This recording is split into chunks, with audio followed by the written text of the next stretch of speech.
My name is Angela, and I never expected that the people who gave me life would one day try to destroy it. It all started with a text message. Just 6 words. We need to talk. Family matter. At first I thought it was something minor, maybe my dad's cholesterol. Maybe mom needed help with her prescriptions again. I was wrong. So very wrong. They invited me over to their house, our family home, the place that once smelled like Sunday waffles and clean linen.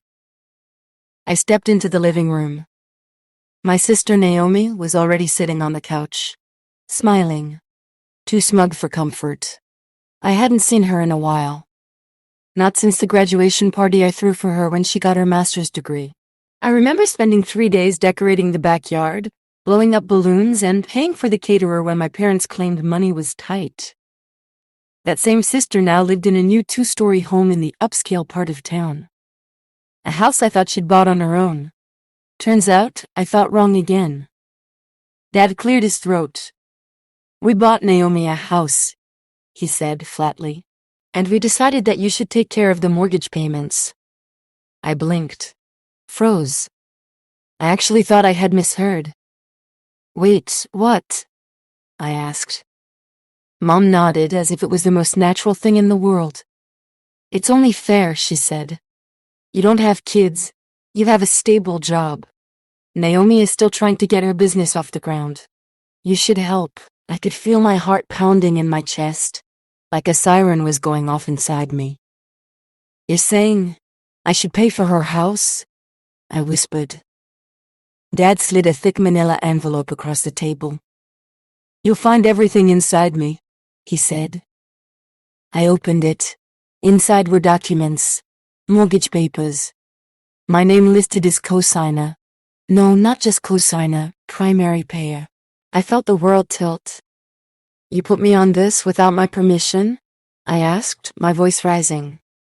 We thought you'd understand, Mom replied, brushing invisible lint off her cardigan. Naomi didn't say a word.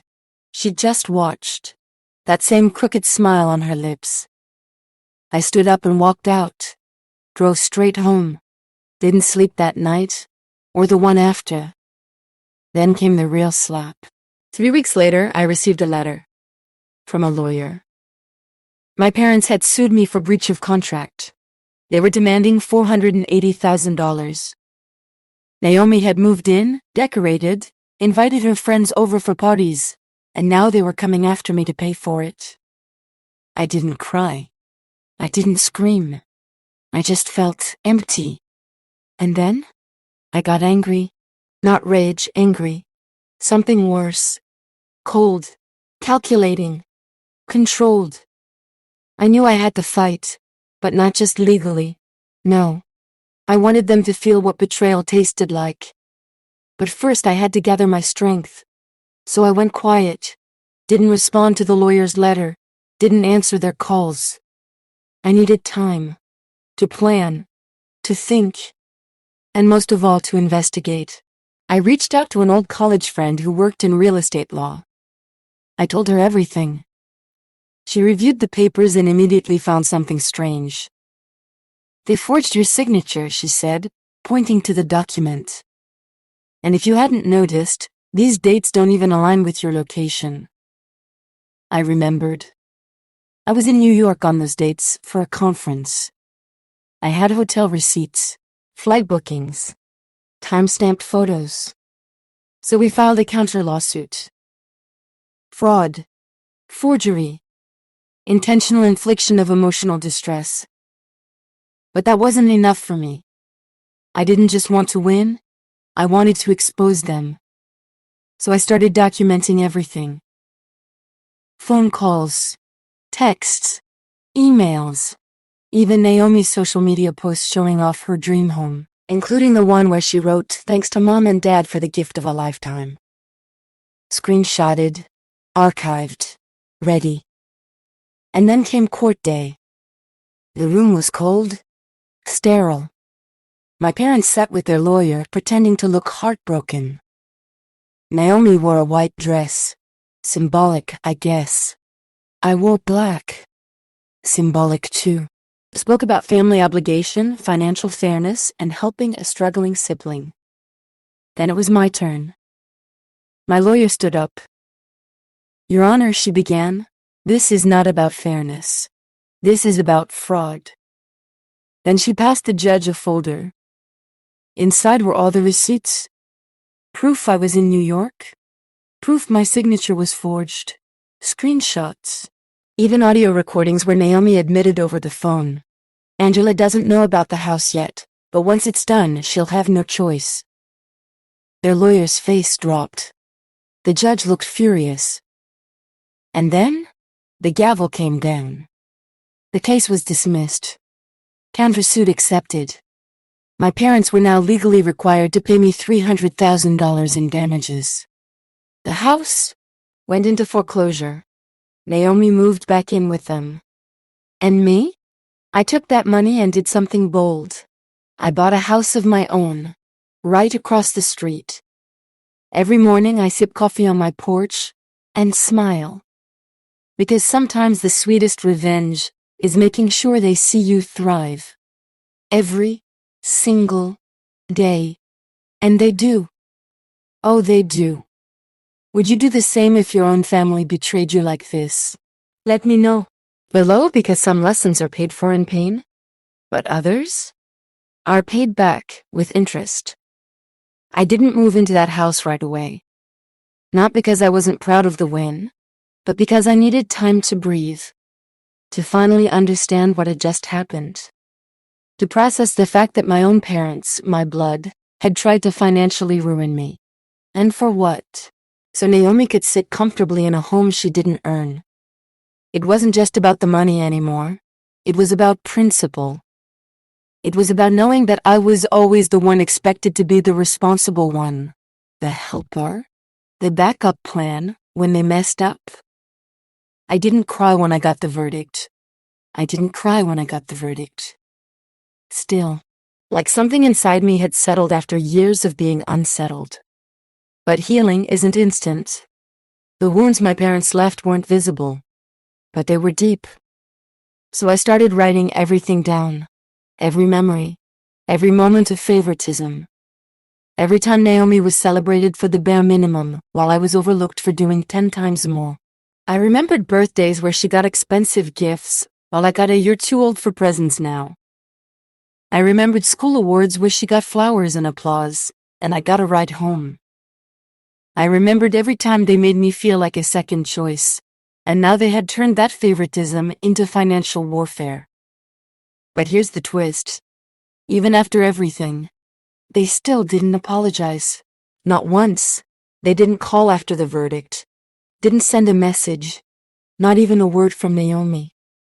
Instead, I heard from neighbors that my parents were telling their side, that I had manipulated the court, that I had betrayed family values. I smiled bitterly when I heard that. Because I realized something important: people will believe what they want to believe, especially if the truth makes them uncomfortable. But I wasn't going to live in the shadow of their lies anymore. So I moved across the street into my new house. And every brick of that home felt like a piece of justice laid down for me. I didn't decorate it extravagantly. I kept it simple, clean, bright, full of peace. Something the other house didn't have. From my kitchen window, I could see their front porch. And sometimes I'd catch Naomi sitting there, on her phone, looking restless, bitter. I wondered if she missed the house, the one she had filled with furniture and dreams and Instagram reels. But that dream had come at my expense. And I took it back, not out of spite, out of survival. A few weeks later, I got a letter in the mail. No return address, but I recognized the handwriting. It was Mom's. I opened it slowly. Inside was a folded piece of paper. Not even a card. Just plain lined paper. And 6 words, the same ones they texted me the day it all started. "We need to talk. Family matter." No apology. No explanation. Just a call for me to come back to the table. Like nothing had happened. I burned the letter, right there in my fireplace. Because some doors need to stay shut, not out of hatred, but out of self-respect. Still, part of me grieved, not for them, but for the version of me that still hoped they'd one day see my worth. She had to die, so I could live. And I did. Fully. I started going on walks again, tried new recipes, planted flowers in the front yard. Every morning I'd water them, and when I'd look up and see my parents' house across the street, I'd feel nothing. No hatred, no anger, just peace. Because they taught me a hard lesson. One I didn't ask for, but one I'll never forget. That sometimes the people who claim to love you most will ask you to set yourself on fire to keep them warm. But I don't burn for anyone anymore, not even for family. And if you've been where I've been, if you've ever been betrayed by the ones who were supposed to protect you, know this: you're not alone, you're not crazy, and you're allowed to walk away. Even if the world calls you heartless, even if your own blood says you're wrong. Truth has its own language, and it always speaks, even when others try to silence it, even when they sue you, even when they twist your name in their mouths. The truth doesn't need applause, it only needs to be lived, and I live it, every single day. I didn't realize how deep the roots of betrayal went until I started digging through my old journals. I had kept them since I was 12. Stacks of spiral notebooks, some with glittery covers, others with pages yellowing from age. They were tucked away in a storage box, forgotten in the back of my closet. But something told me to look. And I did. What I found brought tears to my eyes. Page after page of a young girl begging to be seen, begging to be chosen, begging to matter. I got an A on my math test today. Mom didn't say anything. Naomi spilled orange juice and they bought her a new dress. That was one entry. Another one, I helped clean the whole kitchen. Naomi watched TV. They told her she deserved a break. Over and over again, I had written the same words in different ways. I'm trying. Why don't they love me the same? It hit me like a truck. This didn't start with the house. This started years ago. When I was a child trying to earn a seat at a table I was already born into. And somewhere along the line, I stopped trying. But I never stopped hurting. Even now in my new home, across from the battlefield of memories, I was still uncovering scars. But something strange happened after I burned that letter. Something I didn't expect. I started getting messages, not from my parents, from people I didn't even know were watching. Distant cousins, aunties I hadn't spoken to in years. A few even apologized for not stepping in sooner. They had seen what was happening all along, but no one wanted to go against my parents.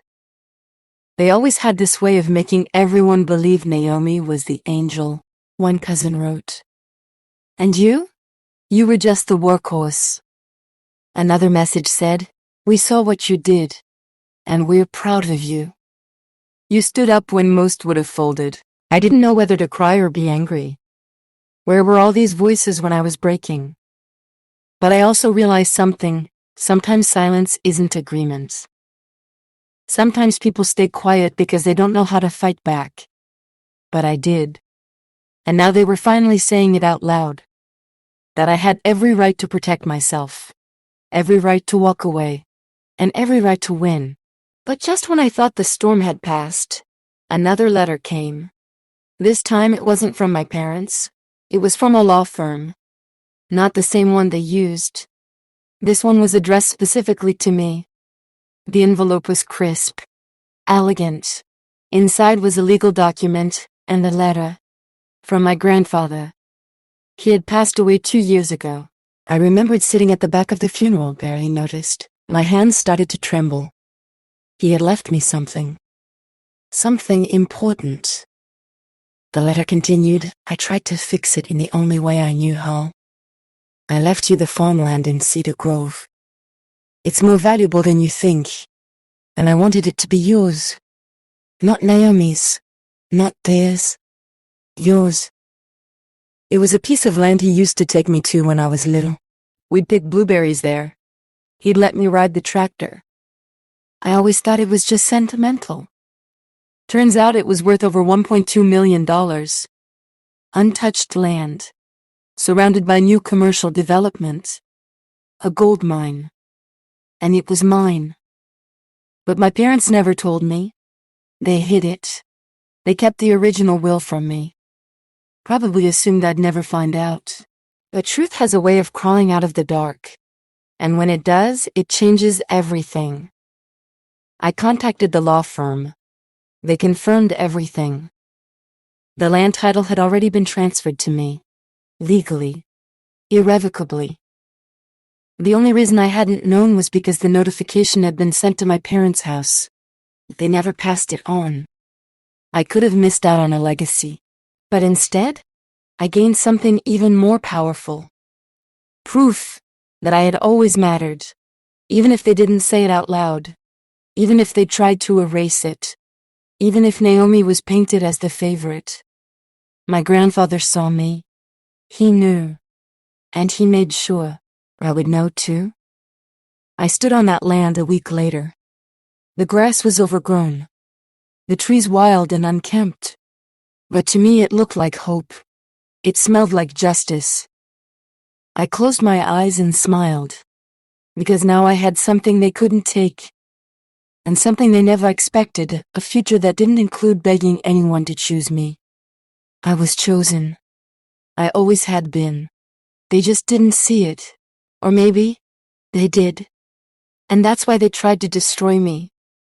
Because deep down, they knew. I was never the extra daughter. I was the storm coming for everything they tried to hide. And now, I'm building something on that land. Not a house. Not yet. A community center.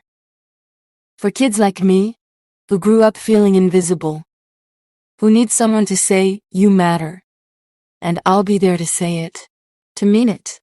To prove it. Because that's what healing does. It turns pain into purpose. And revenge? Revenge is not always fire and fury. Sometimes revenge is peace. It's building something better. Something lasting. And watching the people who tried to bury you realize you were the seed. The whole time. It was a Saturday morning when I saw them again. Mom and Dad, walking slowly toward the edge of my new land in Cedar Grove.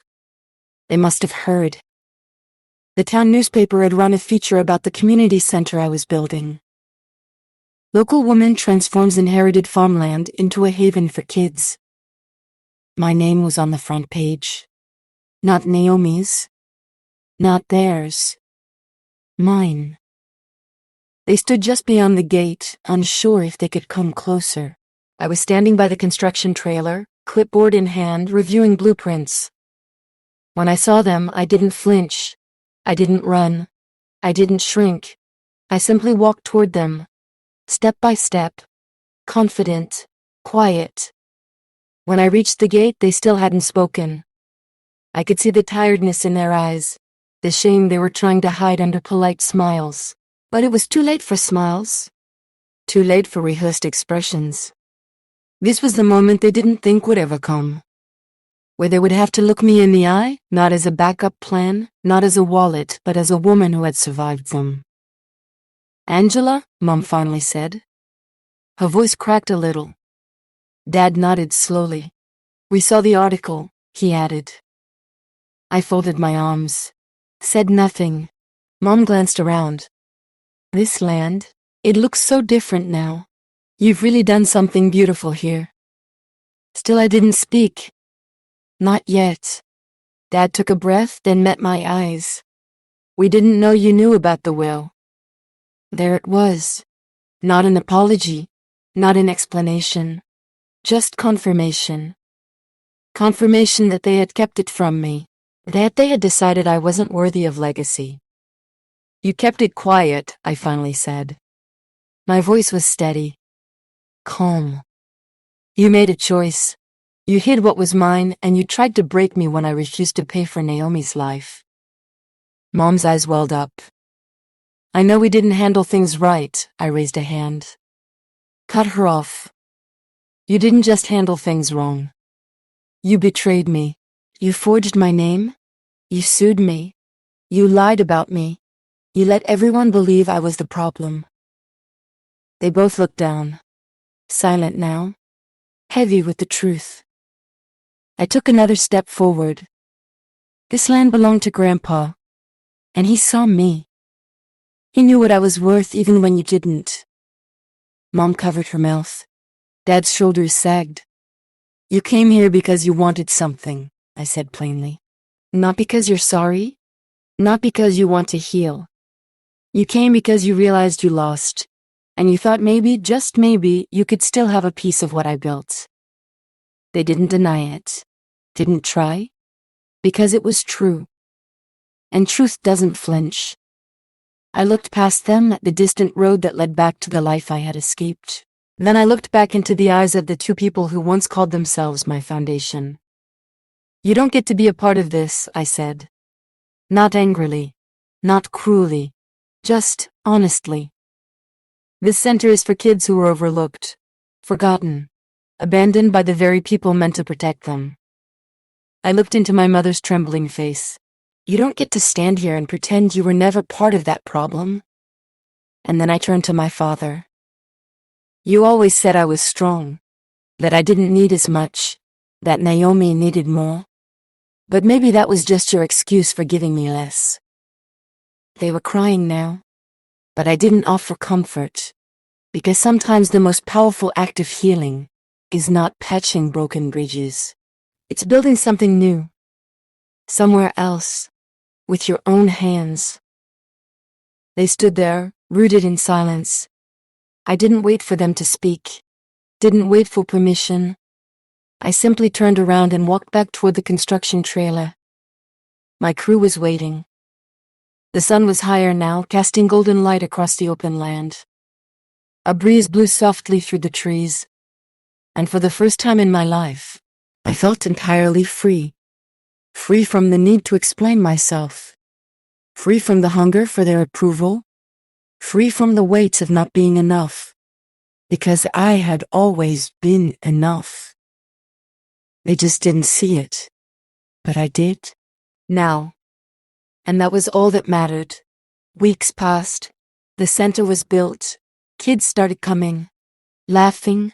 Learning. Healing. And every time I saw them smile, I remembered the little girl I used to be. The one who wrote in her journals hoping someone would notice her. And now? She didn't just get noticed. She created a place where others would never feel forgotten. That was my victory. Not a courtroom ruling. Not a bank account. But this. Peace. Purpose. And presence. I never spoke to my parents again. They moved away a few months later. Whispers say they're living with Naomi now. Whispers say they're living with Naomi now, trying to rebuild what they broke.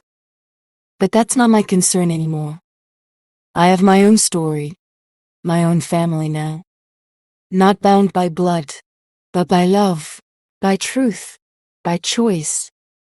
And if you've ever been made to feel like you were the second choice, if you've ever been betrayed by the people you trusted most, I want you to remember this. You are not their opinion of you. You are not what they failed to see. You are what you choose to become when you rise from the fire. Tell me, have you ever had to walk away from family to find peace? Have you ever been forced to fight for the respect that should have been freely given? Share your story below. You're not alone. And your story, it deserves to be heard. Just like mine.